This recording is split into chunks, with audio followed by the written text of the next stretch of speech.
എല്ലാവർക്കും നമസ്കാരം. എനിക്ക് 2-3 പേര് മെസ്സേജ് അയച്ച് ചെറുതായ ഒരു സംശയം ചോദിച്ചിരുന്നു. ഏകദേശം എല്ലാവരും ചോദിച്ചത് ഒരേ അർത്ഥത്തിലാണ്. ഞാൻ ആ 3 ചോദ്യങ്ങളെയും ഒന്നിപ്പിച്ചിട്ട് ഞാനത് നിങ്ങളോട് പറയാം. എന്നോട് ചോദിച്ചത്, കുറച്ച് പേര് പ്രാർത്ഥിക്കുന്നുണ്ട്, കുറച്ച് പേര് ഭക്തിമാർഗത്തിലുണ്ട്, കൃഷ്ണൻ്റെ ഫോട്ടോ എടുത്ത് തുടച്ച് പൂക്കളൊക്കെ ഇട്ട് കർപ്പൂരമൊക്കെ കാണിച്ച് പ്രാർത്ഥിക്കുന്നതും, പിന്നെ സഹസ്രനാമം ചൊല്ലുന്നതും, വിഷ്ണു സഹസ്രനാമം അല്ലേ, അങ്ങനെ നാമജപങ്ങൾ പറയുന്നതും അതാണോ ശരി? ഞങ്ങൾ മെഡിറ്റേഷൻ ചെയ്യുന്നതാണോ ശരി? ഈ പൂജാ കർമ്മങ്ങൾ, മന്ത്രങ്ങൾ അതൊക്കെ ശരിയാണോ? അപ്പോൾ ഞാൻ ഉത്തരം എനിക്ക് കൊടുക്കാൻ ഞാൻ ഇഷ്ടപ്പെട്ടില്ല. കാരണം എനിക്കറിഞ്ഞതിൽ നിന്ന് പറയാൻ പാടില്ല. ഞാൻ വേദാന്തത്തിലേക്ക് പോയി കുറച്ചൊക്കെ അന്വേഷിച്ചു, പിന്നെ എൻ്റെ ഗുരുക്കന്മാരോട് സംസാരിച്ചു. അപ്പോൾ എനിക്ക് കിട്ടിയ ഉത്തരം, അത് ഭക്തിമാർഗമായാലും നാമജപമായാലും ഭജനയായാലും മന്ത്രജപങ്ങളായാലും ധ്യാനമായാലും ആത്മീയ യാത്രയായാലും എല്ലാം ആത്മീയതയ്ക്കുള്ള ഒരു വഴിയാണ്, ഒന്നും തെറ്റല്ല എന്നാണ് വേദാന്തത്തിൽ നിന്നും എൻ്റെ ഗുരുക്കന്മാരിൽ നിന്നും ഞാൻ മനസ്സിലാക്കിയത്. എല്ലാം ശരിയാണ്. പക്ഷേ പത്രിജിയുടെ ദർശനത്തിൽ നിന്ന് നമ്മൾ നോക്കുമ്പോൾ, നമ്മൾ പത്രിജിയുടെ ദർശനത്തിൽ കൂടി അദ്ദേഹം പറഞ്ഞു തന്ന വഴിയിൽ കൂടി ധ്യാനമാർഗത്തിലാണല്ലോ നമ്മളിപ്പോൾ നമ്മുടെ ആത്മീയ പാത പോകുന്നത്. അദ്ദേഹത്തിൻ്റെ ദർശനത്തിൽ കൂടി പലരോടും ഞാൻ തിരിച്ചു ചോദിച്ചപ്പോൾ അതേ ഗുരുക്കന്മാരെന്നോട് പറഞ്ഞു, ശരിയാണ്, അതേ പത്രിജി പറയുന്നുണ്ടല്ലോ, മറ്റുള്ളവരുടെ തീരുമാനങ്ങളിലോ ശരികളിലോ തെറ്റുകളിലോ നിൻ്റെ കാര്യങ്ങൾ നിനക്ക് പറഞ്ഞിട്ട് വരാം, പക്ഷേ ഇൻ്റർഫിയറൻസ് പാടില്ല എന്ന് പറഞ്ഞിട്ടില്ലേ? അതെ. അപ്പോൾ ധ്യാനം ചെയ്യുന്നവർ ധ്യാനം ചെയ്യട്ടെ, ഭക്തിമാർഗം ചെയ്യട്ടെ, അവരോട് പറയേണ്ടത് പറയുക. പക്ഷേ അവർ എത്ര കാലം അവർ ചെയ്യണമെന്നുണ്ടോ അവർ ചെയ്യാം. അവർ ചോദിച്ചു അതിന് കാരണം പറഞ്ഞത്, നമ്മൾ എല്ലാം ചെയ്യുന്നുണ്ട്, പക്ഷെ ധ്യാനത്തിൽ വരുമ്പോൾ അതൊരു ഹയർ ലെവലാണ്. ഋഷിമാർ, അക്കാലത്ത് ഋഷിമാർ അമ്പലത്തേക്ക് പോവുകയോ പൂജ ചെയ്യുകയോ വളരെ കുറവായിട്ട് നമ്മുടെ എപ്പിക്സിൽ കാണാൻ പറ്റുന്നുള്ളൂ. അവർ കാട്ടിൽ അല്ലെങ്കിൽ മലകളിലിരുന്ന് ഇങ്ങനെ ധ്യാനം ചെയ്യുമായിരുന്നു. ഇന്ന് നമ്മൾ നല്ല മോഡേൺ ഡ്രസ് ഇട്ടിട്ട് മോഡേൺ ലൈഫിൽ മോഡേൺ സിറ്റിയിൽ നമ്മൾ ധ്യാനം ചെയ്തുകൊണ്ടിരിക്കുകയാണ്. നമ്മൾ ഇന്നത്തെ ജീവിച്ചിരിക്കുന്ന ഋഷികളാണ്. അപ്പോൾ നമ്മൾ അത്ര ഹയർ ലെവലിലേക്ക് പോയിട്ട് ബാക്കിയുള്ള സമാനമായ കാര്യങ്ങൾ ചെയ്യേണ്ട ആവശ്യമില്ല എന്നാണ് പത്രിജിയുടെ വളരെ വിനയമായ അഭിപ്രായം. പക്ഷേ അദ്ദേഹം വളരെ ക്ലിയറായിട്ട് പറയുന്നുണ്ട്, ആരോടും പോയിട്ട് ഇത് ചെയ്യുന്നത് തെറ്റാണ്, ഇത് വേണ്ട, ഞങ്ങൾ ചെയ്യുന്ന ധ്യാനമാണ് ശരി എന്ന് നിങ്ങൾ പറയേണ്ടത് ആവശ്യമില്ല. പക്ഷേ നിങ്ങളുടെ അഭിപ്രായങ്ങൾ പറയാം. കാരണം ഈ ലോകത്ത് ആരോടെങ്കിലും നിങ്ങൾ പറയുന്ന അഭിപ്രായം തെറ്റാണ് എന്ന് പറഞ്ഞാൽ ഉടനെ നമ്മൾ വിരോധിയായിട്ട് കാണുന്നതാണ്. കള്ളുകുടിക്കുന്ന ഒരാളോട് പോയിട്ട് നിങ്ങൾ കള്ളുകുടിക്കരുത് എന്ന് പറയുമ്പോൾ, നീ ആരുടെ എന്നെ ഉപദേശിക്കാനായിട്ട് എന്ന് പറഞ്ഞാൽ, ഇവൻ എന്നെ ധിക്കാരിയാണെന്നൊക്കെ പറഞ്ഞാൽ അന്ന് തൊട്ട് അധികം നമ്മൾ വിരോധിയായിട്ട് കാണും. അതുകൊണ്ടാണ് പല സ്ഥലങ്ങളിലും ഗുരുക്കന്മാർ പറയുന്നത്, അഭിപ്രായങ്ങൾ പറയുമ്പോൾ, നിങ്ങളുടെ അഭിപ്രായം ശരിയാണ്, പക്ഷേ എൻ്റെ ഈ ആശയത്തോടു കൂടി ഒന്ന് നിങ്ങൾ ചേർത്ത് വെച്ച് ആലോചിച്ച് നോക്കൂ. നിങ്ങളുടെ ചിന്തകൾ നിങ്ങൾക്ക് ശരിയാണ്, പക്ഷേ എൻ്റെ അഭിപ്രായം ഒന്ന് നിങ്ങൾ ആലോചിച്ച് നോക്കൂ എന്ന് പറയാനുള്ള ആ വാക്ചാതുര്യം, ആ അറിവ്, ആ വിനയമുണ്ടെങ്കിൽ പലപ്പോഴും മറ്റുള്ളവർ നമ്മുടെ അഭിപ്രായങ്ങൾ കേൾക്കാൻ സാധ്യതയുണ്ട്. കാരണം നമ്മൾ ഒന്നും ചെയ്യണ്ട. അതായത് ഒരു ഉദാഹരണം പറയാം, ഒരാൾക്ക് പനിയുണ്ട്, പനിക്ക് ഒരു $6 കൊടുത്തു. പക്ഷേ ഇടയ്ക്കിടയ്ക്ക് പനി വരുമ്പോൾ എന്താ ചെയ്യുക? അതായത് എല്ലാ എക്സ്റേയും കാര്യങ്ങളും ബ്ലഡ് ടെസ്റ്റും എടുക്കുമ്പോഴാണ് അറിയാം ചില അസുഖങ്ങളുണ്ടെന്ന്. ആ അസുഖങ്ങൾ ശരി ചെയ്ത് കൊടുക്കുമ്പോൾ പിന്നെ പനി വരില്ല. കോസ് ആൻഡ് എഫക്റ്റ് എന്ന് പറയും. നമ്മൾ എഫക്റ്റിനാണ് മരുന്ന് കൊടുക്കുന്നത്. കോസിലേക്ക് കൊണ്ടുപോയി ആ വേരിലുള്ള പ്രശ്നങ്ങൾ ശരി ചെയ്ത് കൊടുക്കുമ്പോൾ പിന്നെ ആ അസുഖങ്ങൾ വരില്ല എന്ന് പറയുമല്ലോ. അപ്പോൾ ഇതിനൊക്കെ എന്താണ് ശരികൾ എന്നൊക്കെ നോക്കുമ്പോൾ ഞാൻ എവിടെയോ ഞാൻ എഴുതിയതാണെന്ന് പോലും എനിക്ക് ഓർമ്മയില്ല. ഞാൻ എവിടെയോ എൻ്റെ ഡയറിയിൽ എഴുതിയൊരു കുറിപ്പ് എനിക്ക് ഓർമ്മ വരുന്നു. അതായത്, ചെമ്പകപ്പൂവിനും മുല്ലപ്പൂവിനുമുള്ള വ്യത്യാസമല്ല ഒരു മുല്ലപ്പൂവിനും മറ്റൊരു മുല്ലപ്പൂവിനുമുള്ള വ്യത്യാസം. ഇത് എങ്ങനെ ഇൻ്റർപ്രറ്റ് ചെയ്യണം, ഇത് എന്തിനാണ് ഞാൻ പറഞ്ഞത് എന്നുള്ളത് നിങ്ങൾ ആലോചിച്ച് നിങ്ങൾ മനസ്സിലാക്കൂ. നമ്മുടെ ഗ്രൂപ്പിൽ നിങ്ങൾ ഷെയർ ചെയ്യൂ. അതുകൊണ്ട് ധ്യാനം എൻ്റെ എൻ്റെ വ്യക്തിപരമായ അഭിപ്രായം, എല്ലാ ആത്മീയ വഴികളിലേക്കാളും പത്രിജി പറഞ്ഞു തന്ന ഞാൻ വളരെയധികം കൺവിൻസായ ധ്യാനത്തിൻ്റെ മാർഗമാണ്. ഈ ധ്യാനം തന്നെ ഒരു 30 കൊല്ലം മുമ്പോ 40 കൊല്ലം മുമ്പോ ഒരു ഗുരുക്കന്മാർ പലരും അത്ര വേഗമൊന്നും പറഞ്ഞു തരില്ല. അത് ഇന്ന് നമ്മൾ 3 മണിക്ക് ധ്യാനം ചെയ്യാൻ ഭാഗ്യമുണ്ട്, 7:30 മണിക്ക് ധ്യാനം ചെയ്യാൻ ഭാഗ്യമുണ്ട്. സുപ്രിയാജി തയ്യാറായിരിക്കുന്നു, എല്ലാ സമയം നമുക്കായിട്ട് സമയം കണ്ടെത്തുന്നു. അങ്ങനെ അല്ലെങ്കിൽ ശ്രീകലാജിയോ ആരെങ്കിലും വന്ന് മ്യൂസിക് ഇട്ട് തരുന്നു. അപ്പോൾ അത്രത്തോളം നമുക്ക് ഭാഗ്യമുള്ളൊരു കാലത്താണ് നമ്മൾ ജീവിക്കുന്നത്. ഇതിപ്പോൾ 5th ഡയമെൻഷൻ്റെ കാലമാണ്. നമ്മൾ വിചാരിക്കുന്ന പോലെ ലോകം വളരെ മോശമായി, എല്ലാവരും തെറ്റുകാരാണ്, അത് അയാൾ അങ്ങനത്തെ ആളാണ്, ഇയാൾ അങ്ങനത്തെ ആളാണ്, ഇയാളെ പറ്റി കഥ, ആ സ്ത്രീയെ പറ്റി കഥ, പരദൂഷണം, ഇങ്ങനെയൊക്കെ നമ്മൾ പറഞ്ഞ് ഈ ലോകത്തിനെ മോശമാക്കി മനുഷ്യരാക്കുന്നുണ്ട്. പക്ഷെ പ്രകൃതി അങ്ങനെയല്ല. പ്രപഞ്ചം 5ാമത്തെ ഡയമെൻഷനിലാണ്. ഇവിടെ ഇനിയുള്ള കാലങ്ങൾ നല്ല കാലങ്ങളായിട്ടാണ് നമുക്ക് ആത്മീയത പഠിപ്പിച്ചു തരുന്നത്, ഗുരുക്കന്മാർ പറഞ്ഞു വച്ചിരിക്കുന്നത്, പുസ്തകങ്ങൾ എഴുതിയിരിക്കുന്നത്.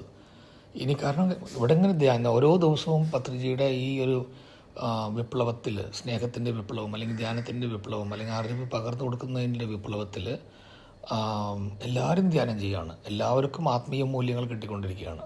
ഇപ്പോൾ സാധാരണക്കാരനായ എന്നെപ്പോലെ ആൾക്കാർ പോലും അവർക്കറിഞ്ഞ ചെറിയൊരു അറിവിൽ നിന്ന് അവർ പകർന്നു കൊടുക്കാൻ തുടങ്ങുകയാണ്. അപ്പോൾ ലോകം മുഴുവൻ ഇങ്ങനെ എല്ലാവരും ധ്യാനത്തെ പറ്റി പറയുന്നു, എല്ലാവരും ആത്മീയ മൂല്യങ്ങളെപ്പറ്റി പറയുന്നു. അപ്പം നമ്മളൊക്കെ നമ്മളൊക്കെ പകർന്നു കൊടുക്കുന്ന ഈ മൂല്യങ്ങളൊക്കെ അക്കാലത്ത് ഒരു 60 കൊല്ലോ അല്ലെങ്കിൽ 100 കൊല്ലം മുമ്പൊക്കെ അറിയാനായിട്ട്, താൻ ആത്മാവാണെന്ന് അറിയാനായിട്ട് ഒരു ജന്മം തന്നെ പല ഗുരുക്കന്മാരും എല്ലാ ജോലികളും വാങ്ങിച്ച് ചെറുതായിട്ടൊന്ന് പറഞ്ഞു കൊടുക്കും. അവൻ മരിച്ചു പോകും, തിരിച്ചും അവൻ ജനിക്കും. പക്ഷെ ഇന്ന് അങ്ങനെയാണോ? നമുക്ക് എന്തോരം പുസ്തകങ്ങളാണ്, എന്തോരം ഓൺലൈനിൽ എന്തെല്ലാം ഉണ്ട്. പിന്നെ നിങ്ങൾക്ക് എത്ര എനിക്ക് തന്നെ നോക്കൂ, ബീം ഗ്രൂപ്പുണ്ട്, UK ഗ്രൂപ്പുണ്ട്, ഓസ്ട്രേലിയ ഗ്രൂപ്പുണ്ട്, US ഗ്രൂപ്പുണ്ട്. സമയം കിട്ടുമ്പോഴൊക്കെ എന്നെ അവർ വിളിക്കുന്നുണ്ട്. എനിക്ക് ഉള്ള സമയത്ത് ഞാൻ പോകാനേ പറ്റുള്ളൂ എന്ന് പറയുന്നിട്ട് അവിടെ പോകുന്നുണ്ട്. ഞാനിപ്പോൾ നമ്മുടെ മലയാളം PMCയിൽ വരുന്നു. അപ്പോൾ ഈ സാധാരണക്കാരനായ ഞാൻ പിന്നേക്കാളും വളരെ സീനിയറായിട്ടുള്ള വളരെ സീനിയറായിട്ടുള്ള അവരൊക്കെ അവരുടെ ജ്ഞാനം പങ്കുവരുന്നു. അപ്പോൾ ഇതൊരു വലിയൊരു ഭാഗ്യത്തിൻ്റെ കാലത്തിലാണ് നമ്മൾ ജീവിക്കുന്നത്. നല്ല സമയങ്ങളാണ്. നമ്മളൊരാൾ മോശം എന്ന് പറയുന്ന ആ ആൾ പെട്ടെന്നായിരിക്കും നല്ലൊരു മനുഷ്യനായിട്ട് മാറുന്നത്. കൽപ്പറ്റ നാരായണൻ മാഷിൻ്റെ ഒരു വാക്ക് ഞാൻ മുമ്പ് കൂടി പറഞ്ഞിട്ടുണ്ട്. ഒരാൾ ഉടനീളം ഒരുവനല്ല. നന്നായി ആലോചിച്ച് നോക്കൂ. ഒരാൾ ഉടനീളം ഒരുവനല്ല. നമ്മൾ സാധാരണ ഒരാൾ പറയുമ്പോൾ എന്താ പറയുക, ആ സ്ത്രീ അങ്ങനത്തെ സ്ത്രീയാണ്, 10 കൊല്ലം മുമ്പ് എനിക്ക് അവളുടെ കഥ അറിയാം, ഇയാൾ ഇങ്ങനത്തെ ആളാണ്, ഇയാൾ കൊലപാതകം ചെയ്ത ആളാണ്, അല്ലെങ്കിൽ കൊലപാതകം ചെയ്യാൻ പോയ ആളാണ്, ഇന്നയാളെ തല്ലിയ ആളാണ്. അപ്പോൾ ഇതൊക്കെ നിങ്ങൾ ഐഡൻറ്റിഫൈ ചെയ്ത് വെച്ചിരിക്കുന്നു. പക്ഷേ 10 കൊല്ലം മുമ്പ് കണ്ട ആളല്ല ഇന്ന്. നമ്മളൊക്കെ അവരെ കുറ്റം പറഞ്ഞുകൊണ്ടിരിക്കുകയാണ്. അവരൊക്കെ വളർന്ന് തൻ്റെ തെറ്റുകളിൽ നിന്നൊക്കെ മാറി അവരൊരു എത്രയോ ഉയരത്തിലെത്തിക്കഴിഞ്ഞു. നമ്മളിപ്പോഴും അവരുടെ വേരുകളിലുള്ള തെറ്റുകൾ പറയുകയാണ്. അവർ ആകാശത്തിലേക്ക് പറന്നുകൊണ്ടിരിക്കുകയാണ്. അപ്പോൾ ഒരിക്കലും ഒരു മനുഷ്യൻ ഒരേപോലെയല്ല. ആ തെറ്റ് ചെയ്യുന്ന ആ നിമിഷത്തിൽ അദ്ദേഹം തെറ്റുകാരനായിരിക്കാം. അത് കഴിഞ്ഞ് അദ്ദേഹം തെറ്റുകാരനല്ല. എൻ്റെ ഒരു അസിസ്റ്റൻ്റ് ഒരു അഡ്വക്കേറ്റിൻ്റെ അടുത്ത് എന്തൊരു ഡോക്യുമെൻറ്റിന് വേണ്ടി അയച്ചതാണ്. അപ്പോൾ ഒരു പേപ്പർ വായിച്ചുകൊണ്ടിരിക്കുമ്പോൾ ആ അഡ്വക്കേറ്റിനോട് ചോദിച്ചു, പുള്ളിക്കാരി എന്നെ വലിയ അണ്ണാണെന്ന് പറഞ്ഞിട്ട്, ഒരു മുക്കുവ സ്ത്രീയാണ് അവൾ, ഞങ്ങളൊക്കെ കുറേ ഒഫീഷ്യലായിട്ടുള്ള കാര്യങ്ങളൊക്കെ കൊടുത്തത്, വലിയ പണക്കാരിയായി അവൾ. ആദ്യത്തെ കാറ് വാങ്ങിച്ചിട്ട് വരുമ്പോഴൊക്കെ എന്നെയും എൻ്റെ വൈഫിനെയൊക്കെ കൊണ്ടുവന്ന് കാണിക്കും, മകളുടെ പിറന്നാളിവിടെ കൊണ്ടുവരും. അതിനൊക്കെ ഭയങ്കര സ്നേഹമാണ് കുട്ടി. അപ്പോൾ അവളോട് ഇവൻ പോയി ചോദിച്ചു, ഇതെന്താ ഇയാളെന്താ അവാർഡൊക്കെ കൊടുക്കുന്ന, ഇവനൊരു കൊലപാതകം ചെയ്ത ആളല്ലേ? അപ്പോൾ അവർ പറഞ്ഞു, മോനെ പറഞ്ഞു, ക്ലാസ് എടുത്തു. അവൻ 10 കൊല്ലം മുമ്പ് കൊലപാതകം ചെയ്യുന്ന ആ ക്ഷണത്തിൽ മാത്രമാണ് അവനൊരു മർഡറായിട്ട് ആയത്. പക്ഷെ അവിടുന്ന് അവിടെയുള്ള അതിനുശേഷം എത്രയോ കാലങ്ങൾ അവൻ ജീവിക്കുന്നു. ഓരോ നിമിഷവും കൊലപാതകം ചെയ്യുന്ന ആളല്ല. അന്നൊരു തെറ്റായ കാരണത്തിൽ അവൻ്റെ സഹോദരിയെ വൃത്തികേട് ചെയ്യാൻ വന്ന ഒരുത്തനെ അവൻ അടിക്കുമ്പോൾ അവൻ താഴെ വീണു. അതുകൊണ്ടല്ലേ അവന് 1 കൊല്ലം കൊണ്ടും എത്രയും വേഗം ആ കേസിൽ നിന്ന് അവൻ പുറത്ത് വന്നത്. അവന് നിങ്ങളിപ്പോഴും കുറ്റപ്പെടുത്തുന്നത് എന്തിനാണ്? ഇതൊക്കെ നമ്മുടെ ജീവിതത്തിൽ നമ്മുടെ മനസ്സാക്ഷിക്കറിയാം. നമ്മൾ ആരോടൊക്കെ എന്തൊക്കെ സംസാരിക്കുന്നുണ്ട്, ഈ പ്രകൃതിയിൽ എന്തെല്ലാം കേൾക്കുന്നുണ്ട്. ആ പ്രകൃതി അത് അവർക്ക് തന്നെ കേൾക്കുമ്പോൾ അവർക്ക് എത്ര ദുഃഖമായിരിക്കും. അവരുടെ മനസ്സ് വേദനിച്ചാൽ ആ വൈബ്രേഷൻ എത്ര നെഗറ്റീവായിട്ട് ഈ തെറ്റ് ചെയ്യുന്ന ആൾക്കാർക്ക്, കുറ്റം പറയുന്ന ആൾക്കാർക്ക് ചെല്ലും എന്നൊക്കെ ആലോചിച്ച് നോക്കുമ്പോൾ നമുക്ക് വെറുക്കാൻ പറ്റില്ല. നമ്മളെ തന്നെ നമ്മൾ ആദ്യം നമ്മുടെ ഇരുട്ടുകൾ കണ്ടിട്ട്, ദൈവമേ നമ്മളിങ്ങനെയൊക്കെ തെറ്റ് ചെയ്തല്ലോ, നമ്മൾ മാറേണ്ടതെന്നുള്ള ആ ചിന്ത വന്നു കഴിഞ്ഞാൽ ഒരിക്കലും നമ്മൾ മറ്റുള്ളവരെ അങ്ങനെ ചെയ്യാനായിട്ടോ അല്ലെങ്കിൽ അവരെ പറ്റി തെറ്റ് പറയാനായിട്ടോ നമുക്ക് തോന്നില്ല. അപ്പോൾ ഇതൊക്കെ ഇങ്ങനെ മാറി മാറി വരുന്നു, ഈ ജ്ഞാനങ്ങൾ കിട്ടുന്നു, അറിവുകൾ കിട്ടുന്നു. നമ്മൾ നല്ലൊരു ലോകത്താണ് ജീവിക്കുന്നത്, സ്നേഹത്തിൻ്റെ ലോകത്തിലാണ് ജീവിക്കുന്നത്, ക്ഷമയുടെ ലോകത്തിലാണ് ജീവിക്കുന്നത്.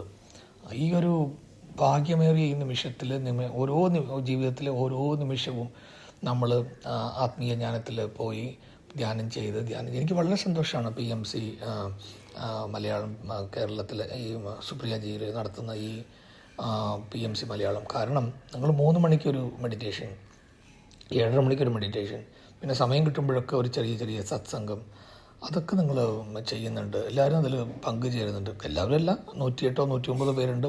അത് ഏതായാലും പ്രോഗ്രാം നടക്കുന്നുണ്ട്. വാതിൽ തുറന്നു വെച്ചിട്ടുണ്ട് അനുഗ്രഹങ്ങൾക്കായിട്ട്. ആർക്ക് വേണമെങ്കിൽ വരാമെന്നുള്ള ആ ഓപ്പർച്യൂണിറ്റി നിങ്ങൾ കൊടുക്കുന്നുണ്ടല്ലോ. വരുന്നതും വരാതിരിക്കുന്നതും അവരുടെ സൗകര്യം. പിന്നെ ജോലിയും തിരക്കൊക്കെ ആകുമ്പോൾ അത് പറ്റില്ലല്ലോ. എനിക്ക് ആഗ്രഹമാണ് അങ്ങനെ സമയം കിട്ടുമ്പോഴൊക്കെ പോകാനൊക്കെ. അങ്ങനെയാണ് ഇന്നലെ അല്ല മിനിങ്ങാന്നാന്ന് തോന്നുന്നു, ഞാൻ അറിയാണ്ട് ഇങ്ങനെ ഫോൺ തൊട്ടുമ്പോൾ ആ ലിങ്കിലേക്ക് പോയി. പിന്നെ എങ്ങനെ കട്ട് ചെയ്യാൻ നോക്കിയപ്പോൾ അവിടെ 2-3 പേരുണ്ടായിരുന്നു, സുപ്രിയാജി ഉണ്ടായിരുന്നില്ല. അപ്പോൾ ഞാൻ ചെറുതായിട്ട് ഗൈഡഡ് മെഡിറ്റേഷൻ ചെയ്തു. അപ്പോൾ അതെല്ലാവർക്കും ഇഷ്ടപ്പെട്ടു, എനിക്ക് സന്തോഷം. അപ്പോൾ അത് നിങ്ങൾക്കെല്ലാവർക്കും നല്ലൊരു ഭാഗ്യം കിട്ടുന്ന നല്ലൊരു തലങ്ങളിലാണ്, ആത്മീയ തലങ്ങളിലാണ് നിങ്ങളെല്ലാവരും ഉള്ളത്. അത് പ്രയോജനപ്പെടുത്തി ഓരോ ദിവസവും നമ്മളിങ്ങനെ ധ്യാനം ചെയ്യും തോറും നമ്മുടെ നെഗറ്റീവ് പോകുന്നു. അതായത് ഒരു വലിയൊരു അതിശയമാണ് നടക്കുന്നത് ഈ ധ്യാന സമയത്ത്. ഏത് ഡോക്ടറിനും ഒന്നും കണ്ടുപിടിക്കാൻ പറ്റുന്നില്ല, അതെന്താണ് സംഭവിക്കുന്നതെന്ന് അറിയുന്നില്ല. അപ്പോൾ നമ്മുടെ അസുഖങ്ങൾ മാറുന്നു, മാനസികമായിട്ടുള്ള പ്രശ്നങ്ങൾ മാറുന്നു. അത് ഈ മെഡിറ്റേഷൻ ചെയ്യുന്ന ആ സമയത്ത് മാത്രമല്ല നമ്മുടെ കോൺസെൻട്രേഷൻ ഉണ്ടാകേണ്ടത്. നമ്മൾ എന്ത് ചെയ്താലും അത് പൂർണ്ണമായ മൈൻഡ്ഫുൾനെസ്സിനോട് കൊടുക്കും. പത്രിജി പറയുന്നുണ്ട് മൈൻഡ്ഫുൾനെസ്സിന് അത്ര വാല്യൂ ഉണ്ട്. ബുദ്ധനും പറയുന്നുണ്ട്. ബുദ്ധൻ പറഞ്ഞ പല കാര്യങ്ങളാണ് പത്രിജിയും പറയുന്നത്. അതുകൊണ്ട് മൈൻഡ്ഫുള്ളായിട്ട് എല്ലാം ചെയ്യുക. നമ്മൾ ചെയ്യുന്നത് ശരിയാണോ തെറ്റാണോ, ദൈവമേ അത് ചെയ്യാൻ പാടില്ലല്ലോ എന്നുള്ള ആ ചിന്തകൾ വന്ന് എന്തെങ്കിലും തെറ്റായ ചിന്തകൾ വരുമ്പോൾ ഇത് എൻ്റെ ചിന്തയല്ല, ഇത് ഞാനല്ല എന്ന് പറഞ്ഞുകൊണ്ടേ ഇരുന്നാൽ അതൊക്കെ പോകും. ചെയ്യുന്ന കാര്യങ്ങൾ കോൺസെൻട്രേഷനായിട്ട്. ഇത്രയൊക്കെ പറയുന്നതുകൊണ്ട് ഞാൻ ഉപദേശകനോ ഞാൻ പെർഫെക്റ്റോ അല്ല എൻ്റെ പ്രിയ സുഹൃത്തുക്കളെ.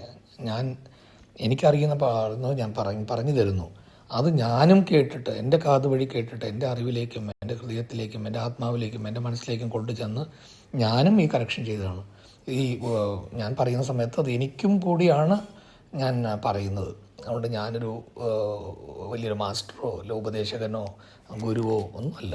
നിങ്ങളുടെ കുടുംബത്തിലുള്ള ഒരാൾ, നമ്മളിങ്ങനെ സഹോദരന്മാർക്കുള്ളിലും സുഹൃത്തുക്കളിലും സംസാരിക്കുന്ന പോലെ സംസാരിക്കുന്നത് മാത്രമേ ഉള്ളൂ. അങ്ങനെയൊരു ഷെയറിങ്ങിന് പത്രിജിയുടെ ഉപദേശം നമുക്ക് എടുത്തതുകൊണ്ടും സുപ്രിയാജി എന്നോട് പറഞ്ഞുകൊണ്ടാണ് ഞാനത് ചെയ്യുന്നത്.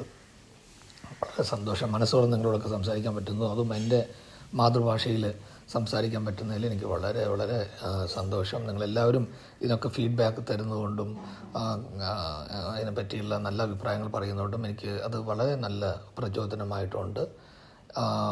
ഇതൊക്കെ നമ്മൾ ഡിജിറ്റലായിട്ടുള്ള നമ്മൾ സംസാരിക്കുന്നതൊക്കെ ഡിജിറ്റലായിട്ടുള്ളതുകൊണ്ട് ഇതൊക്കെ ശ്രീകലാജിയോ സുപ്രിയജിയൊക്കെ ഇതൊക്കെ സേവ് ചെയ്ത് വെക്കുകയാണെങ്കിൽ നമ്മളില്ലാത്തൊരു കാലത്തും, അത് നമ്മൾ PMCയിലൊക്കെ ഇടുകയാണെങ്കിലും നമ്മളില്ലാത്തൊരു കാലത്തും അന്വേഷകർക്ക്, ആത്മീയ അന്വേഷകർക്ക്, ചെറിയ പിള്ളേർ, അടുത്ത ജനറേഷൻ അത് സഹായകരമായിരിക്കും എന്നുള്ളൊരു നല്ല ബോധവും ചിന്തയും എനിക്കുണ്ട്. എല്ലാവർക്കും എൻ്റെ സ്നേഹം, ശുഭദിനം ആശംസിക്കുന്നു. നന്ദി, നമസ്കാരം.